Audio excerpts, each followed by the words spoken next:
Hello and welcome. I'm Steve Clemons, editor-at-large of The Hill. Thank you for joining us for a timely and important discussion. American Resilience, the future of small business. I'd like to thank our sponsor, Wells Fargo, for its support of today's event.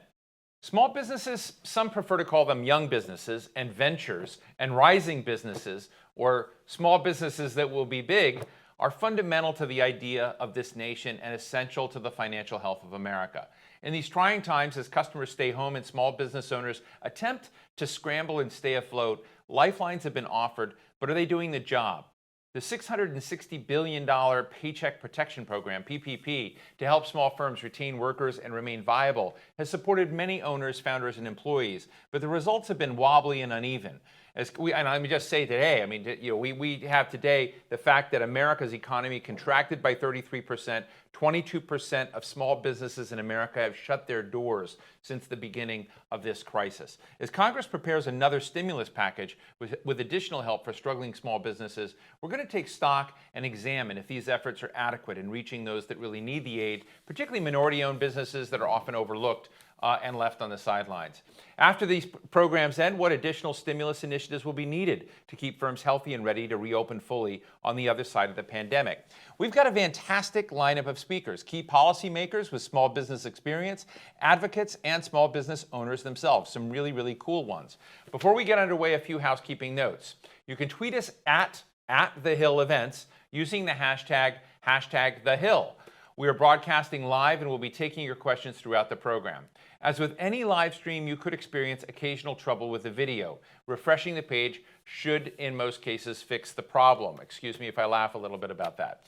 To help kick off the program, I'm joined by the first woman in U.S. history to be elected both a governor and a United States senator. She's also a former small business owner and a former ranking member of the Senate Small Business and Entrepreneurship Committee. Earlier this year, as the pandemic started shuttering small businesses across the nation, she was quick to introduce legislation to provide support and ease the pressure on small firms. Welcome, New Hampshire Senator Jeanne Shaheen. Senator, great to see you again. Let me just ask you point blank. I didn't know you were a small business owner, and so that was a surprise to me. If you were a small business owner today and not a U.S. senator, what would you feel you would be facing right now in this terrible time? Well, the small business my husband and I had was not just a small business, it was also a seasonal business. And for those seasonal businesses, they're really getting a double whammy right now. And in New Hampshire, we have tourism as our second largest industry. So many of those seasonal businesses are really very hard hit because they depend on this time right now to get them through the rest of the year. And if they're not doing well, then they're going to be in trouble.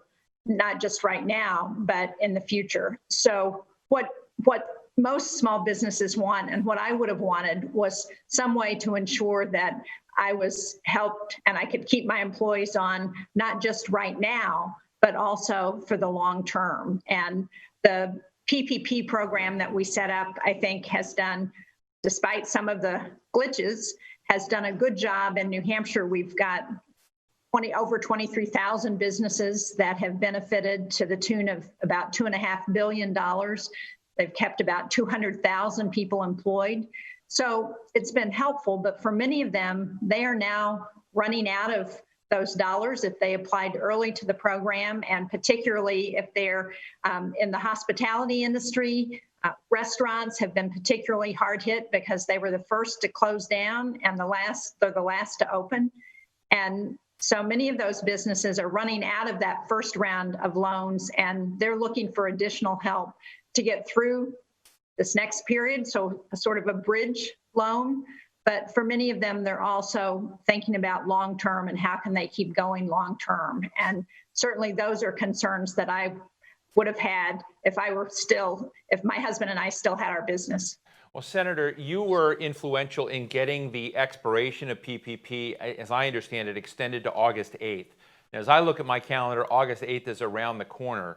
We saw these horrific economic numbers today, a 33% contraction in our economy since this began. I mean, I don't think anybody in this lifetime has seen numbers that large.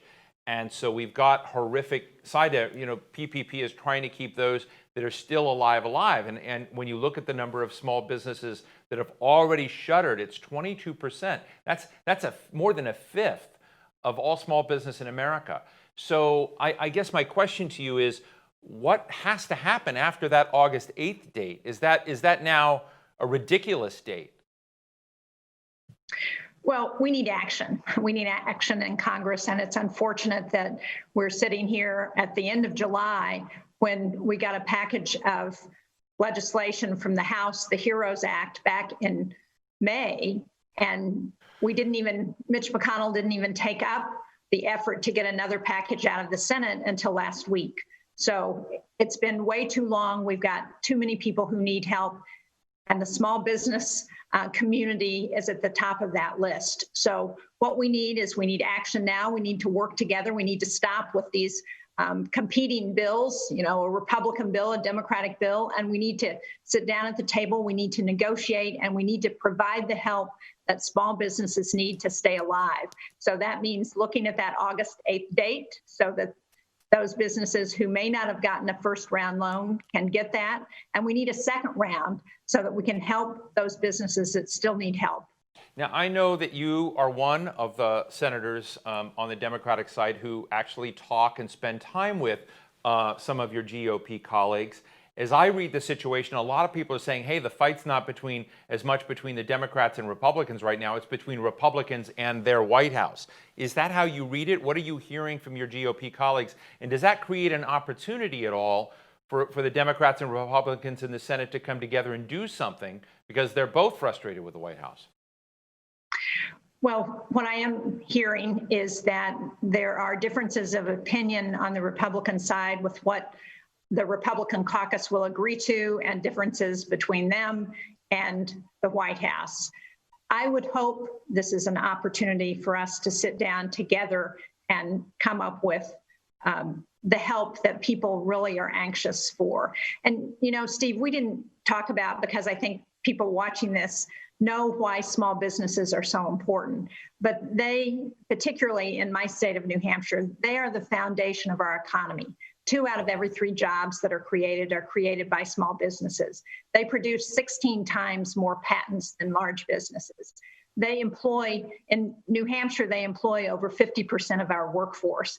They are absolutely critical. And if, as you say, if we continue to see those small businesses shutter their doors, then it's going to create problems, not just in terms of the people who are being laid off, though that is tragic enough, but also in terms of the future of our economy, the innovation that's created, the churn that we need to keep people working and to create new jobs.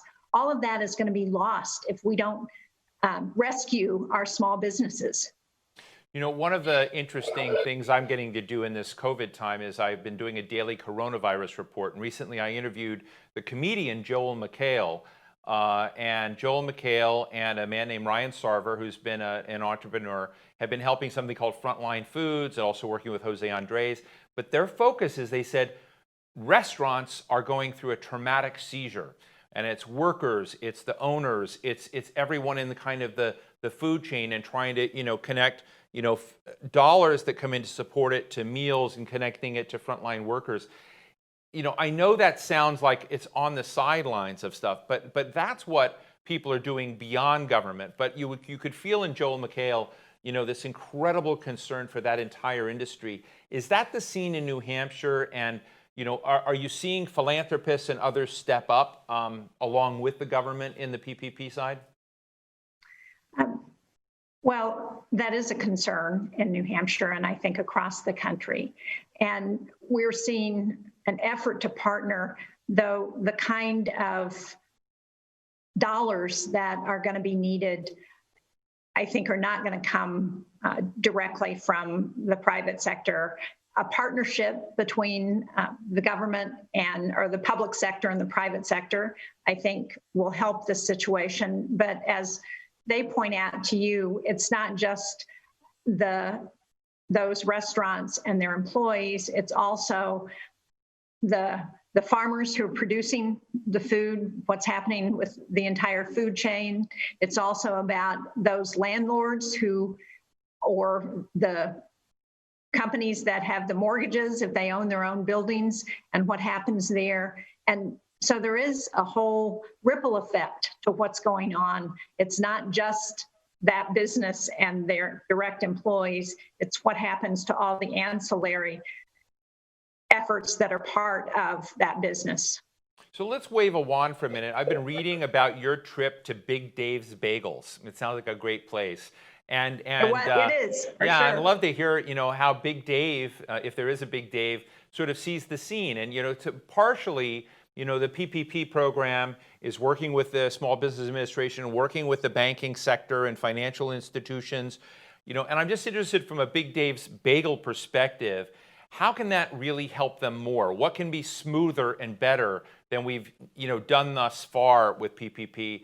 If you were able to have that conversation with the owners there. Well, I had a great visit to Big Dave several weeks ago, and there really is a Big Dave. He and his wife run a bagelry, and until the coronavirus, they also had a catering business, which has pretty much disappeared over the last few months. They still do the majority of their business, or right now they're doing the majority of their business in takeout. And so they're able to benefit because it is summertime. There still are tourists coming through North Conway, where he's located, and they're able to continue their operation. He said a couple of things to me that really struck me. First was that his biggest concern was for his employees. He wanted to be able to continue to see them working. He has a lot of young people there who are students who come in as high school students and stay until they get through college and move on to something else. He was concerned about them.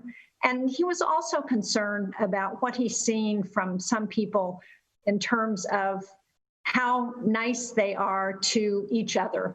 He said, we get people in here who are really frustrated right now. And so they're not very nice to some of our employees, to their neighbors. And he was concerned about that. And I thought it was nice to hear him say that, because one of the things I would hope is happening, despite how anxious people are, is that we try and be kind to each other. And so Big Dave is certainly modeling that in terms of how he and his wife, Susan, are taking care of their employees. But one of the other things he said, and I've heard this echoed by other businesses that I visited, is that right now in New Hampshire, as a northern state, our restaurants are really benefiting from the fact that it is summer and the weather's been good. People are able to sit outside and eat. They can do a lot of takeout because people are comfortable coming in. But what happens when the weather gets cold, when people can't do that anymore? And they are very worried about that. I think these human stories, human challenges, thinking ahead like that, is we need to do a lot more of it. And part of that is part of knowing this time. And so right now we have, a pandemic, we've got an economic crisis and massive unemployment. And we also have protests around the nation about, our social contract, inclusion, dignity for all races, and police brutality. And so I've been kind of struggling with this, to be honest, about when it comes to business and economic opportunity, what can be done that we're not doing with communities of color, with Hispanic businesses, Black businesses that have been on the sidelines a lot of the opportunities out there, so that we're not just seeing people check off boxes by protesting, but we're really doing something to change the vector of opportunity in this country. Do you see opportunities there? And I know this is sort of a sideball, but I think it's important as we discuss small businesses and how to get the social equation right along with the economic equation. It's absolutely important, and it's one of the issues that's driving the second round of assistance, the legislation that Ben Cardin, Chris Coons, and I developed, is to try and put some focus on the smallest businesses, so the mom and pop shops, but also minority businesses, because for many of them, because they don't have those long-term relationships with financial institutions, for many of them don't necessarily have a regular banker. They have other financial support. Many of them use their credit cards and have maxed out their credit cards to start their businesses. So we need to think about how we can ensure that they also are in the queue to get help. And that's really the focus of this second round of PPP that we're looking at. And it's also the focus of the Republican efforts that Marco Rubio and Susan Collins have been involved in to try and ensure that we are reaching out to minority-owned businesses, to veteran-owned businesses, to smallest businesses to ensure that they can also get help. And it means not just setting up a program that does that, but it also means having the outreach to get the word out to those small businesses. What I've heard from some of our minority-owned businesses in New Hampshire is that they aren't sure what's available to them and how they access that help. And so we've got to do a better job at reaching out through our small business development centers, through our minority resource centers, and get the word out so they know how to apply for that assistance. Senator, just last question, and I really appreciate your insights into these areas. You mentioned the smaller business, the mom and pop shop. Recently, I interviewed Aman Bhutani, who is the CEO of GoDaddy. They're the largest registrar of domain names. It's fascinating because when you talk to him, there's this eruption essentially of micro businesses in the country as people try to get jobs on the side or, basically scramble in these times. And Aman shared with me that those small companies get nothing out of the PPP program, that they don't qualify, they're not big enough. And I know Steve Shavit, I'm going to be talking to later in today's program, right, in the GOP, a member of the House, has been trying to say, hey, we need to support those companies that are under 10 employees as well. Is there any serious initiative in the Senate right now? Are you part of that as well to try and get more rounds of PPP or financial support for some of those, I guess, ventures? Well, for anybody who meets that fewer than 500 criteria, fewer than 500 employees, they do qualify for PPP. The challenge, I think, for many of those very small businesses is that they haven't had the information about the program or the access to financial institutions because of the lack of a relationship with that financial institution. And that's had an impact. But we also need to look at self-employed. We tried to ensure that they were covered under this program. There's been some challenge with the way that got rolled out. But they also need to be able to be covered, and that's got to be part of whatever else we do. In New Hampshire, one of the things that has happened is that the dollars that went to the state of New Hampshire, so we got $1.25 billion in the CARES package, and they have tried to make available some of those dollars as well that would go to self-employed. But it is a challenge, and it's something we've got to work harder on. Well, Senator Shaheen, I should tell our audience I've enjoyed exchanges with you in Canada, exchanges with you in the Middle East when we all used to travel, and I really look forward to that day when we can do it again. But I'm very grateful for your time, insights on what we need to do by way of supporting our small businesses in America in this stressed out time. Thank you so much for joining us. Well, thanks, Steve. Hopefully we can get some agreement very soon in Washington and get the help to those small businesses and so many others in this country who are struggling. So thank you for your efforts, and we will keep at it. And it's nice to exchange views actually in the United States. Well, thank you very, very much. We'll see you soon.